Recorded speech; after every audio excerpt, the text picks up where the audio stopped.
સમાજ રૂખે મારો સાહેબ ધણી બેઠા ઓજી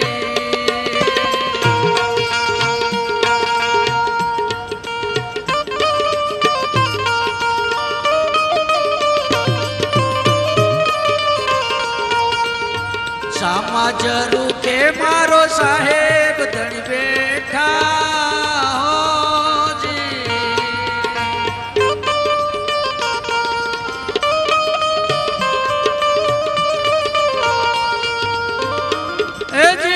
ખરા ખોટા ની વાલો ખબર કરે રે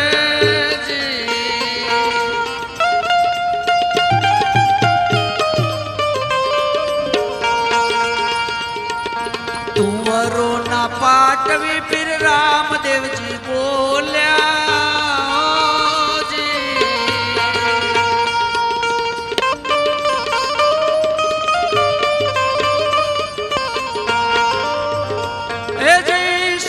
નિશાન ઉપર ચમર ઢળે રે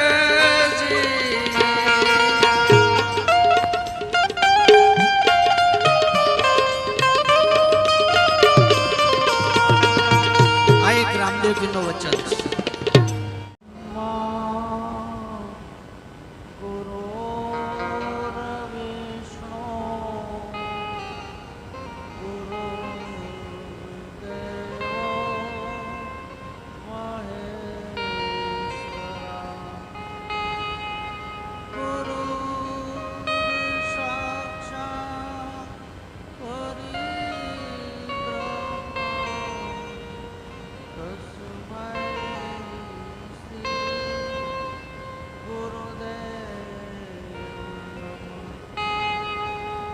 સદગુરુ દેવ સનાતન ધર્મની પધારેલા સર્વે હરિગુરુ સંત ભજન કરાવે ના કુટુંબ પરિવાર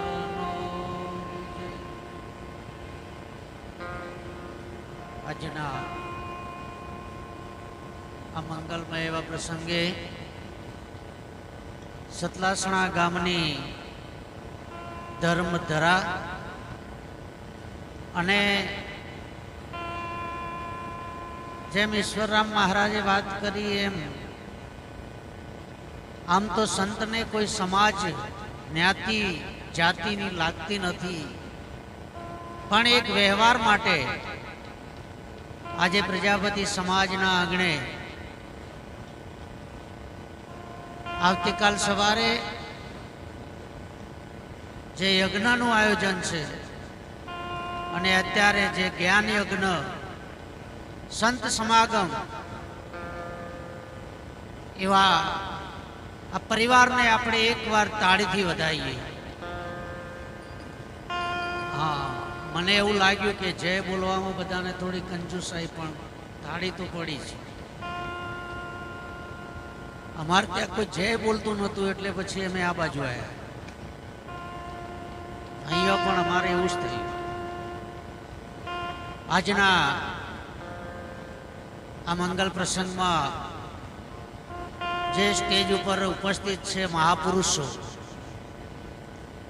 જો બધાઓના આપણે નામ લેવા જઈશું તો અમારી 15 મિનિટ અહીંયા પૂરી થઈ જશે. એવા દરેક મહાપુરુષના ચરણોમાં હું શીશ નમાઈને વંદન કરું છું. સ્ટેજ ઉપર બિરાજેલા તમામે તમામ મહાપુરુષો, વડીલો, માતાઓ, બહેનો, બાળકો, આ દરેકના હૃદયમાં બિરાજમાન એકના એક પરમાત્માને મારા જય ગુરુદેવ. સંત મહાપુરુષોએ વાત કરી, જો ઘર કથા કીર્તન નહીં સંત બીજવાના, वो घर जम डेरा ताणे साँझ पड़े समझाना. तुलसीदास महाराजे रामायण में लख्યું છે કે જે ઘેર આવું ભજન નહીં થતું, કથા નહીં થતી, કીર્તન નહીં થતું, સંત મહેમાન નથી બનતા, એ ઘર એ કેવા પૂરતું ઘર હોય છે. એમ આજે જે આ પરિવારે જે આ મહાયજ્ઞનું આયોજન કર્યું છે લાખ લાખ વંદન છે. પણ અહીં આપણને એક પ્રશ્ન થાય કે પરમાત્માએ આપણને મનુષ્યનો જન્મ શા માટે આપ્યો છે? જો મનુષ્યનો જન્મ આપ્યો હોય તો એ ફક્ત અને ફક્ત પરમાત્માની પ્રાપ્તિ માટે આપેલો છે. પણ પરમાત્માની પ્રાપ્તિ કરવા માટે આપણે શું કરવું જોઈએ? તો સૌ પ્રથમ કોઈ સંત મહાપુરુષનું શરણું સ્વીકારવું પડે. અહીં ભગવતીબાઈએ જે વાણી બોલ્યા, તમે જુઓ હરજીને કેટલો વિશ્વાસ હતો. આપણે તો અત્યારે હાચો ઘોડો લઈને નીકળીએ ને તો ચણા પડ્યા રે, લોખંડના હોય તોય કે બીજા હોય તોય, એક ક્ષેત્રાનો ઘોડો, એને કેટલો વિશ્વાસ હશે પરમાત્મા ઉપર.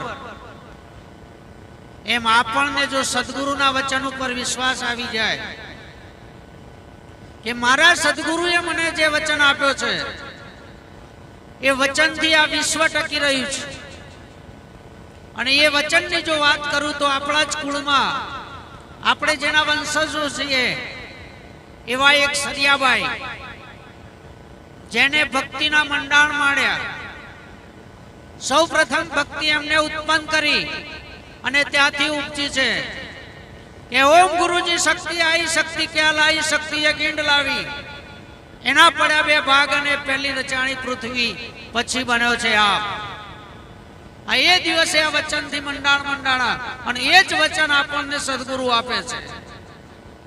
આપણું જો મન સ્થિર ન થાય, આપણને ભક્તિ ન લાગે, આપણી લલોપાત આપણાથી દૂર ન ભાગે અને જો આપણા અંદર સંતોષ ન આવે તો સમજવાનું ક્યાંક આપણા અંદર કચાશ પડી છે.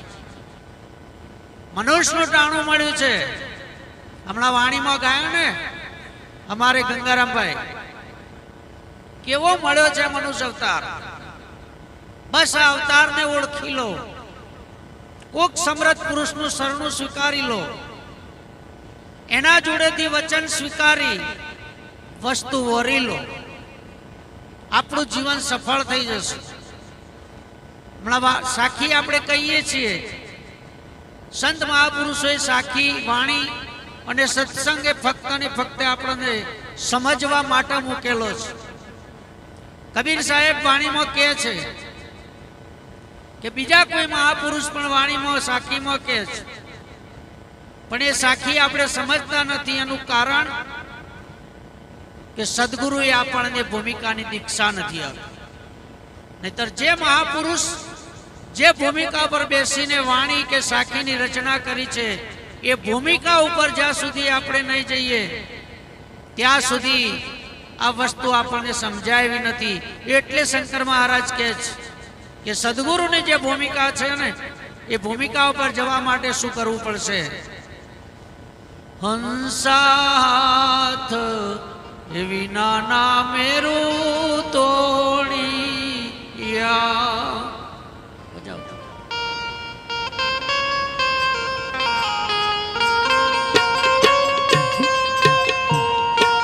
હંસાથ વિના ના મેરું તોડિયા.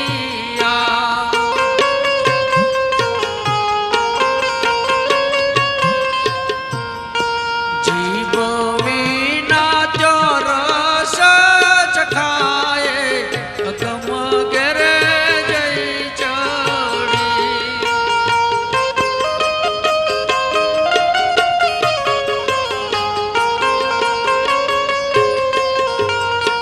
હંસા પૃથ્વી વિનાના પગ માંડવા.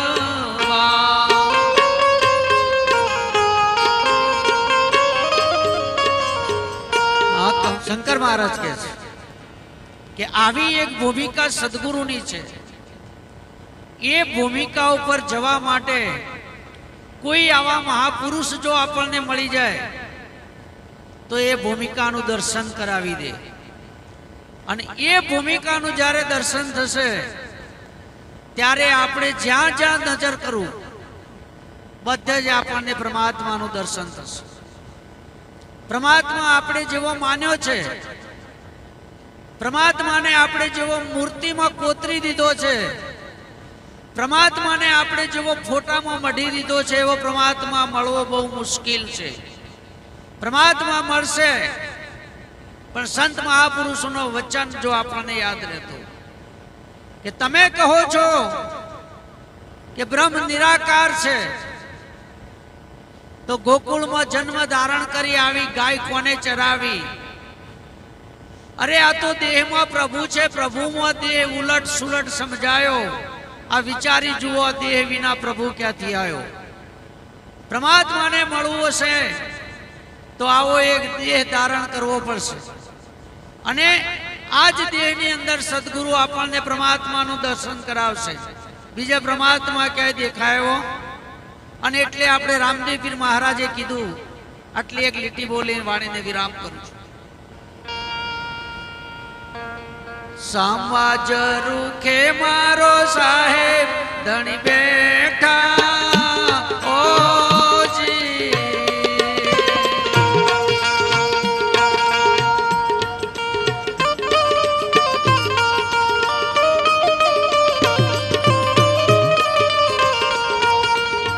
સમાજ રૂખે મારો સાહેબ ધણી બેઠા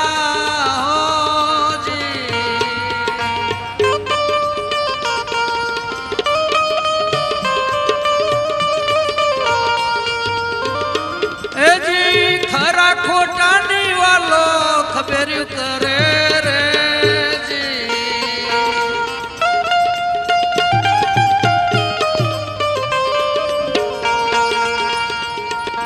તુંવરો ના પાટવી પીર રામદેવજી બોલ્યા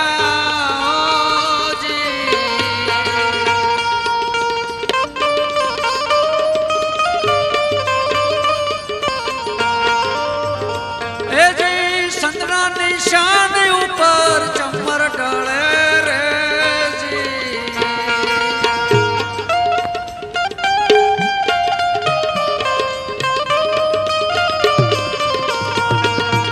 આ એક રામદેવજીનું વચન છે.